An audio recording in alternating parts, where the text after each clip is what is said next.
I said no to co-signing a $500,000 loan for their dream gym. They attacked me in my own home. Now they're broke, jobless, and I'm the one holding the deed to the house they thought they'd inherit. Hey Reddit, remember when family drama was supposed to mean fighting over the TV remote? Yeah. Mine turned into police reports, lawsuits, and repossessions. Buckle up, because apparently my life's a cross between Judge Judy and Mario Kart. So yeah, guess I should start from the beginning. Otherwise, none of this mess is going to make sense. I, Ethan, 32, male, and I swear my whole life I've been living in my sister's shadow.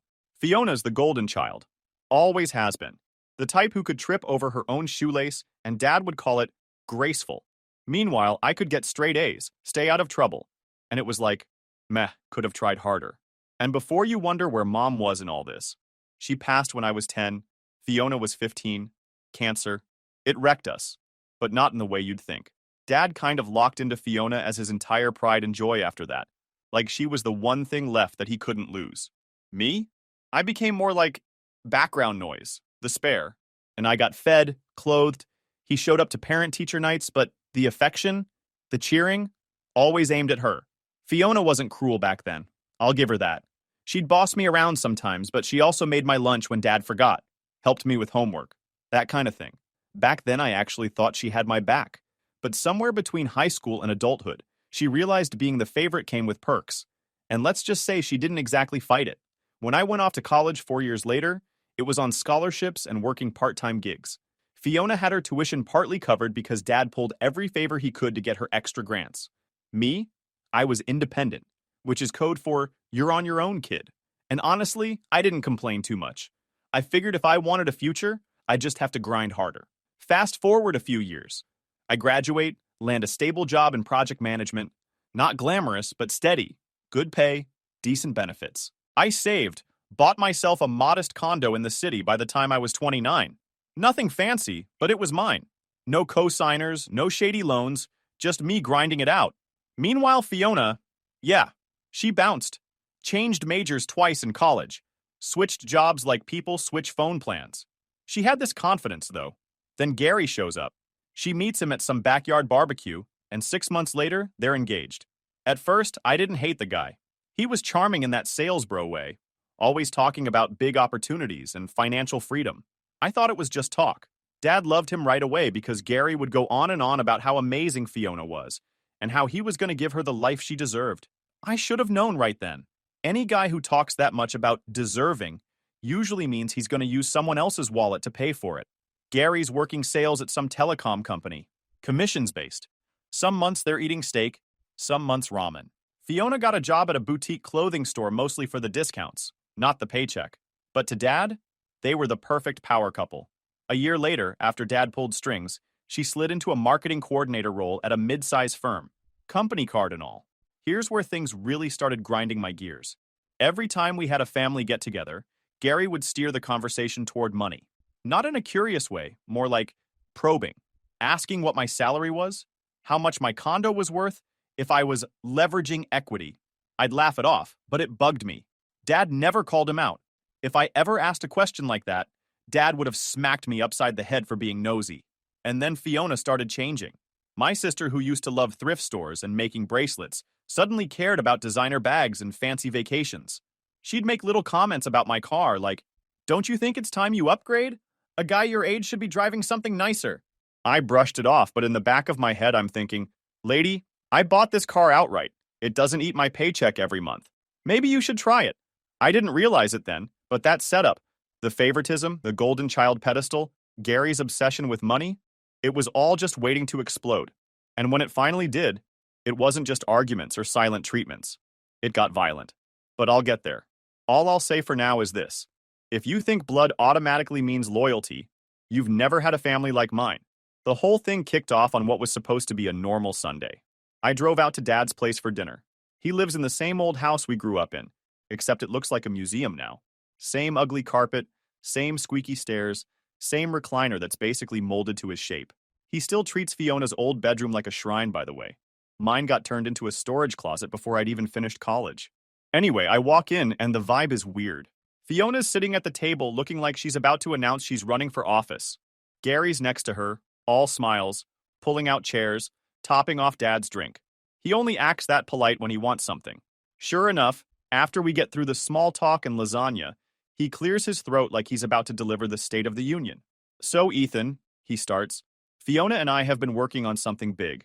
We're gonna open a business. He leans back like he just solved world hunger. Fiona's nodding like a cheerleader. Dad's got this proud smile, like he's watching his favorite kid win an award. I cut him off before he could launch into a TED talk. Let me guess. You need money. Gary laughs too loud, like I just told the funniest joke ever. Not money, just a little help. See, I've been researching the fitness industry. The area's desperate for a new high-end gym, and with my sales experience, I know I can blow it up fast. Fiona's got the design eye, I've got the drive, and your dad's been super supportive. Only issue is the bank wants another guarantor. Your dad already co-signed my old scooter business loans, and with that history plus my job change, they want more assurance. He pauses for effect. I just look at him. Ethan, Fiona jumps in, all it means is you co-sign the loan. You won't pay a cent. It's just paperwork. We'll handle everything. Now here's the thing. I'm not stupid. Just paperwork is the same line people use right before you end up bankrupt or on Judge Judy. So I ask the obvious question. How much?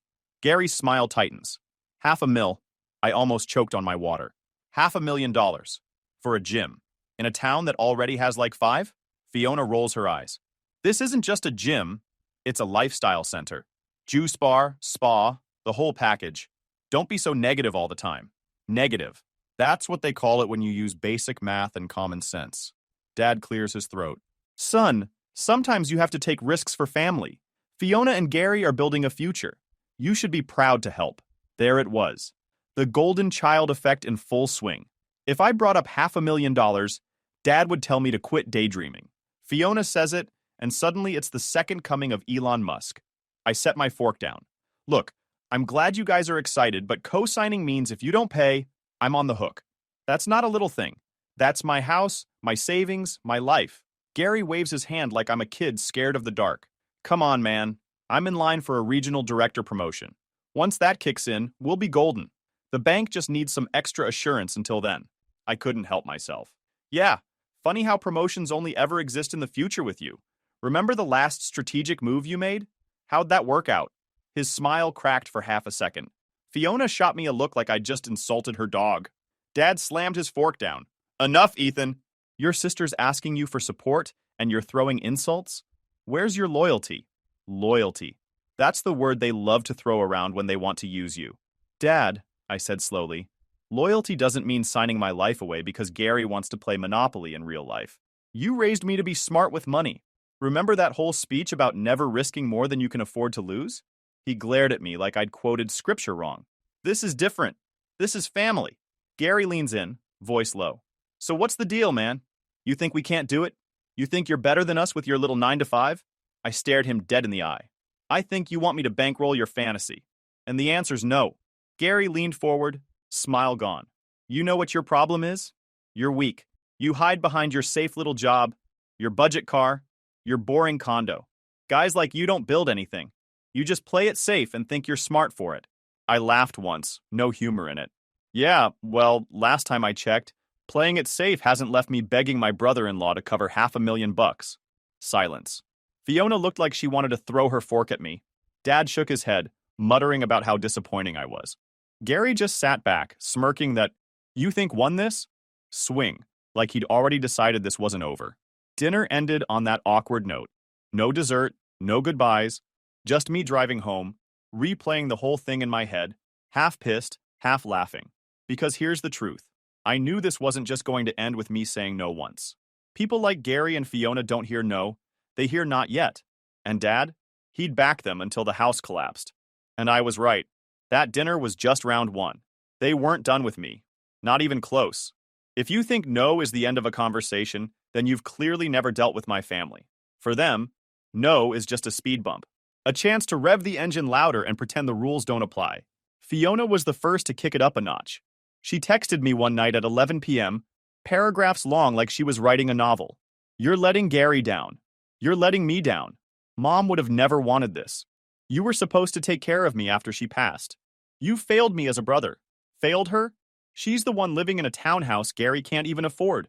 posting Instagram stories about manifesting abundance, while crying broke behind the scenes. But sure, I'm the villain for not signing my name onto their fantasy. But the cherry on top? Gary. He decided showing up at my job was a good idea. Picture this. I'm walking into the lobby, and there he is, leaned against the counter in a tight blazer like he's Jordan Belfort. My receptionist looked 2 seconds away from calling security. We ducked into a conference room, and he slapped down a folder full of loan paperwork like it was a winning lottery ticket. You sign this, and we're all set. No one's gonna care. It's just paperwork. I slid the folder back across the table. Gary, you've used the word just so many times, it's starting to sound like you don't even know what a contract is. His jaw tightened. You'll regret this. You're throwing away family for nothing. Family doesn't need to use threats, I shot back. That's a loan shark move, which, now that I think about it, fits you perfectly. He stormed out, muttering, "Weak loser," under his breath, loud enough for the receptionist to hear. She gave me this wide-eyed look when I walked back out, like, "That's your brother-in-law?" All I could do was shrug. At this point, I realized something. They weren't just asking anymore. They were demanding. And worse, they felt entitled to my help, like my entire existence was just a resource for them to drain. Fiona proved it a few nights later, when she actually came to my apartment uninvited. Knocked until I opened, then shoved her way in, holding a stack of envelopes. "Bills. You're paying them," she said, dropping them on my coffee table. I blinked. "Excuse me? You owe us this. After everything I've done for you. After Mom. After raising you half the time because Dad was too busy working." I picked up one envelope, opened it. Credit card bill, $7,200 balance. Louis Vuitton, Sephora, a vacation booking. I looked at her and said, "Yeah, this really screams raising me. Funny, I don't remember needing a Gucci belt to get through algebra." She went red. "You're such a selfish bastard. No wonder Mom always liked me more." That one stung a little, I won't lie. But instead of snapping, I just smiled and said, "Cool.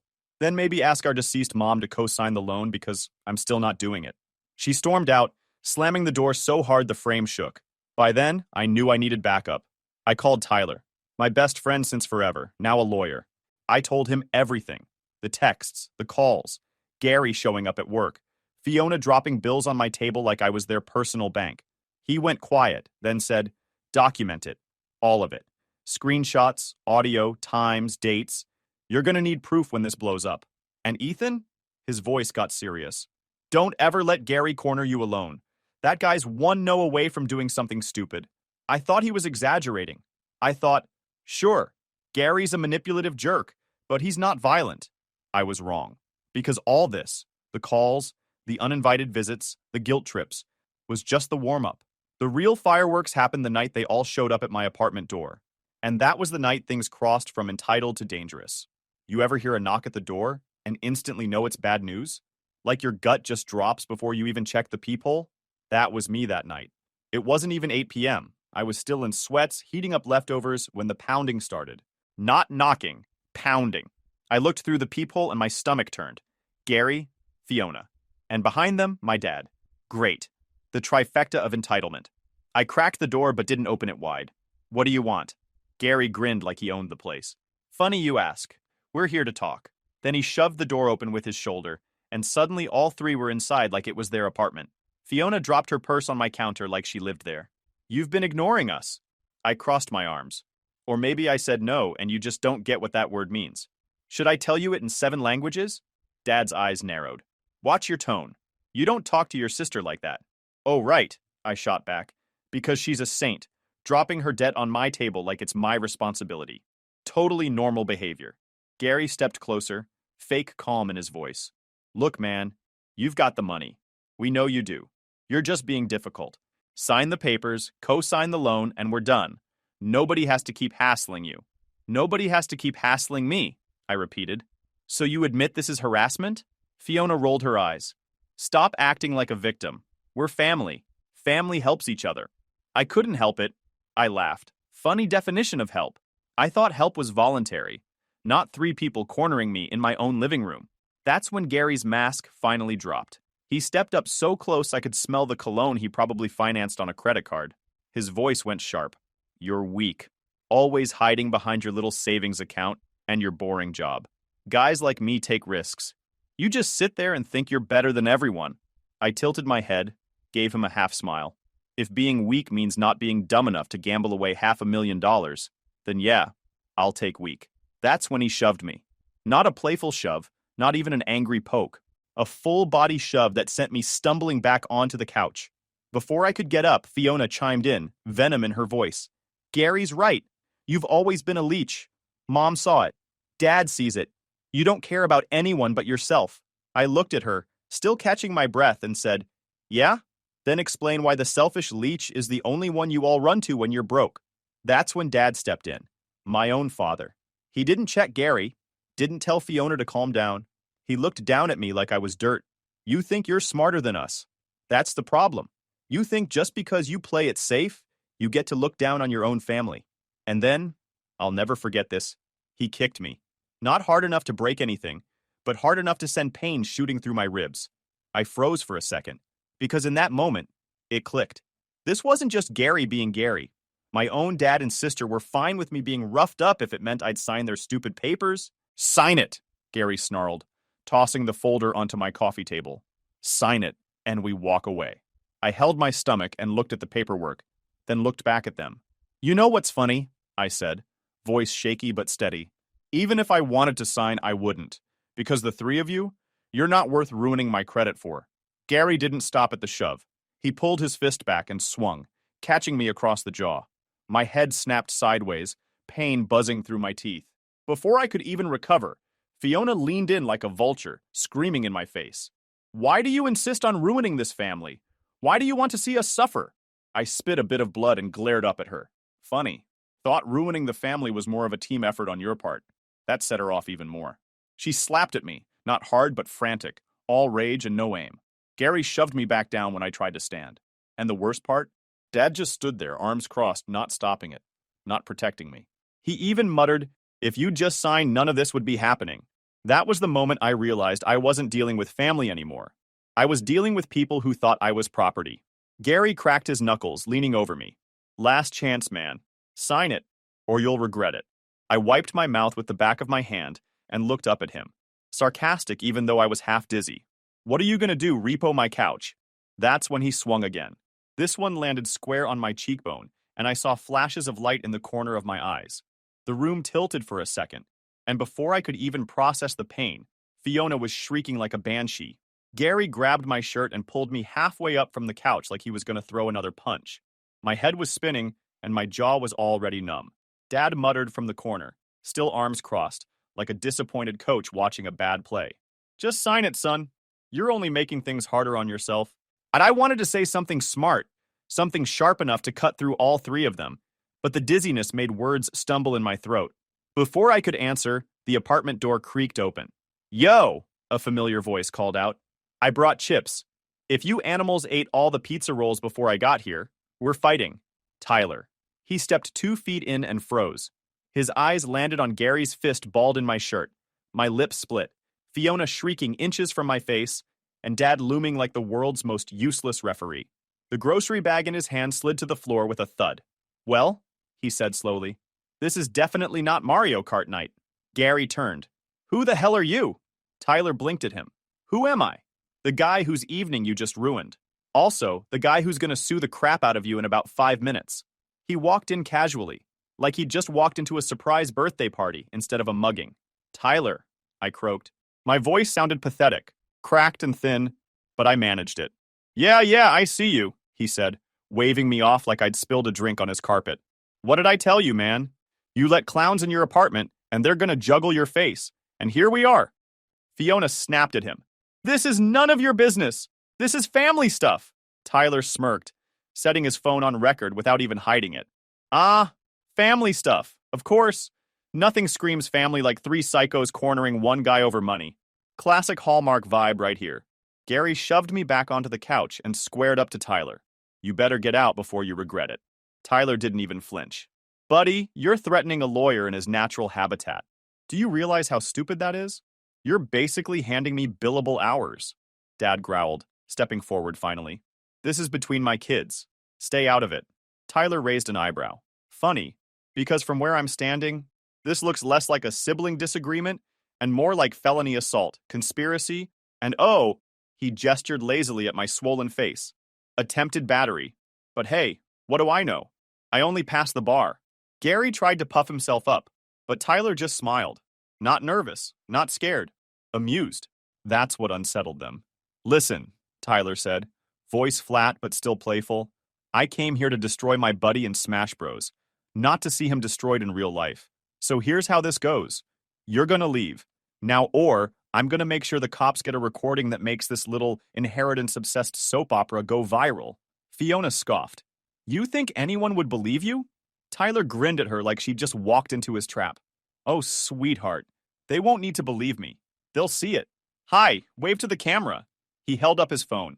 Her jaw dropped. She actually tried to slap the phone out of his hand, but he danced back like it was a game. Nice try. 0 points. Try again.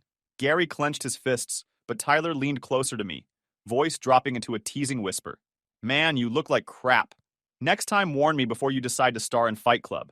Even in pain, I couldn't help but snort a laugh. Blood and sarcasm, that's all I had left. That's all I... Dad hissed. We'll be back!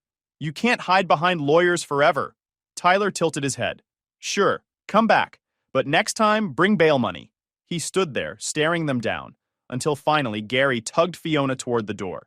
She was still screeching about betrayal, about me ruining everything, about me being ungrateful. Dad lingered the longest, glaring at me like I'd committed some great sin against him. Then he followed them out without a word. The door slammed. Silence. Tyler had already called 911. We filed the report that night, and urgent care documented my injuries. The hall cam above my door caught them pushing in. We pulled the footage for the report. I slumped back, groaning. Tyler walked over, set his phone on the table, and whistled low. Dude, I've seen bar fights with less drama. What the hell was that? I coughed a laugh. Family bonding. He shook his head, grabbing the bag of chips off the floor and tossing me a pack of ice instead. Nah, that wasn't family. That was 3 freeloaders auditioning for a mugshot. And lucky for you, I got front row seats. Recorded the whole thing. You're welcome. I pressed the ice to my jaw, wincing. So what now? Just lick my wounds and pretend this didn't happen? Tyler smirked. Oh, hell no. Now, we're gonna end this. You've been letting them treat you like their personal ATM long enough. They wanted to play dirty? Fine. Let's play dirtier. And by the time I'm done, they'll wish they'd just stuck to Monopoly. He leaned back, pulling out his laptop like it was game time. But first, Mario Kart. Because you look like you could use an ego boost after Gary turned your face into abstract art. I groaned, but for the first time all night, I actually felt a little relief. If anyone could turn this nightmare into payback, it was Tyler. Tyler pulled his laptop onto the coffee table like he was about to hack the Pentagon. All right, he said, cracking his fingers dramatically. These clowns think fists and yelling work. Let's see how they like math, paperwork, and government forms. Way scarier than Gary's haymaker. I sat back with an ice pack pressed to my cheek. What are you, my personal Batman now? More like your sarcastic accountant who actually passed the bar, he shot back. Now shut up and let me work. He started typing like a man possessed. Over the next 2 weeks, he pulled what he could from public records, UCC liens, county judgments, and corporate filings, and started stitching the picture together. Your brother-in-law, he said, spinning the screen toward me, is basically a fraud factory. Remember that dumb scooter rental thing he tried to launch? Public UCC filings and a county judgment show he took business loans that list your dad as guarantor, then defaulted. If this hits court, Gary's staring at collections and maybe fraud. Depends on what the bank paperwork shows. I whistled. So he's broke and shady? Broke, shady, and stupid, Tyler corrected. The best combo for ruining someone. Then he pulled up Fiona. After your dad pulled strings, she slid into a marketing coordinator role, company card and all. I'll send HR a packet of dates and merchant names that match her social posts. Spas, resort day passes. They'll pull the actual receipts. And Dad? I asked, already knowing it wouldn't be good. Tyler grinned. This is my favorite part. He's years behind on taxes. There are already state tax liens recorded, and those old co-signed loans turned into judgments and liens. We'll submit a tip to the state revenue department and to the IRS. It's not instant, but once the machines spin up, they don't stop. I blinked. How do you even know how to do this? Law school, baby, he said smugly. Also, your family's too dumb to cover their tracks. A lot of this is in public records. The rest came in as tips. Over the next few weeks, the dominoes started to fall. Gary got hit first. Debt collectors started blowing up his phone, and Tyler filed a civil suit for damages, after we made the police report, which stacked more legal fees onto his already sinking ship. He tried posting on Facebook about being betrayed by family, but Tyler made sure the creditors saw it. Within a few weeks, Gary had liens filed against him, and his car got repossessed right off his driveway. Guess he can start a scooter business again? Tyler joked when we heard about it. Then Fiona's turn. Tyler sent a neat packet to her HR department, screenshots of her posts plus matching dates and merchants. HR pulled the actual receipts. Within 2 weeks, they called her in, and shortly after she was escorted out of the office with a box in her hands. She showed up at my apartment screaming that I'd ruined her life. I just leaned against the doorframe and said, "Nah, you ruined it with hot stone massages?" Tyler nearly choked on his soda when he heard that come back later. Then came Dad, the big one. First, the state revenue department notices hit. Then, a couple of months later, the IRS letters started landing. Years of late filings and penalties, plus those old co-signed loans that had turned into judgments. Tyler submitted the tips anonymously, but it didn't take long for Dad to put 2 and 2 together. He stormed up to my door, face red, waving the letter like it was fake. "You think this scares me?" he yelled. "No," I said calmly. "The part where they seize your accounts will scare you." He tried to argue, but his phone started buzzing with unknown numbers. Collections, lawyers. Tyler whispered from behind me, "That's the sound of karma on hold." Over the next few weeks, everything unraveled. Dad's accounts got frozen. Gary's credit tanked so hard he couldn't even rent an apartment. Fiona's former co-workers spread word about her fraud, so every job application she sent out got laughed at. Tyler made sure none of it happened quietly. He filed lawsuits in my name for damages from the assault, stacked with evidence he'd collected. Watching Gary squirm in court while the judge called him reckless was almost better than pay-per-view. "You're enjoying this too much?" I muttered to Tyler one night as we ate pizza on my couch. He grinned. "Hey, I warned you. Legal revenge is slow, boring, and absolutely brutal. These people will be dealing with fallout for years. Gary's debt isn't going away. Fiona's blacklisted from her industry. And your dad? He's done." Sure enough, Dad eventually called me from a prepaid number. His voice cracked as he said, "They froze my accounts. Letters, liens, the whole circus. I can't even pay my utilities. You need to fix this." I leaned back in my chair, put him on speaker so Tyler could hear, and said, "Funny, when you showed up at my door with your fists, you weren't worried about my roof. Figure it out." Then I hung up. Tyler laughed so hard he spilled soda on my rug. Cold-blooded. I love it. By the end of that month, they were all in freefall. Gary fighting lawsuits and debt. Fiona unemployed and humiliated. Dad staring down the IRS with nothing left. The so-called golden kids had turned into walking disasters. And me? For the first time, I wasn't the weak one, the pushover, the safe player. I was the guy who survived their fists and then pulled the ground out from under them. Tyler looked at me one night, serious for once. "You know what the best part is? You didn't just win. You made sure they can't ever climb back up on your shoulders again. You're free." I didn't answer right away. I just sat there, staring at the ceiling, feeling lighter than I had in years. Turns out the best revenge isn't yelling or fighting, or even throwing punches back. It's sitting on your couch with a slice of pizza, while the people who called you weak scramble to survive their own disasters. And honestly, it felt damn good. But the story wasn't quite over yet. A week later, I got a call from my grandfather. He wasn't the type to waste words, so when he said, "Come over, we need to talk," I knew something big was coming. Grandpa had always been quiet in the background. After Mom passed, he gave space instead of stepping in, maybe thinking Dad could handle it.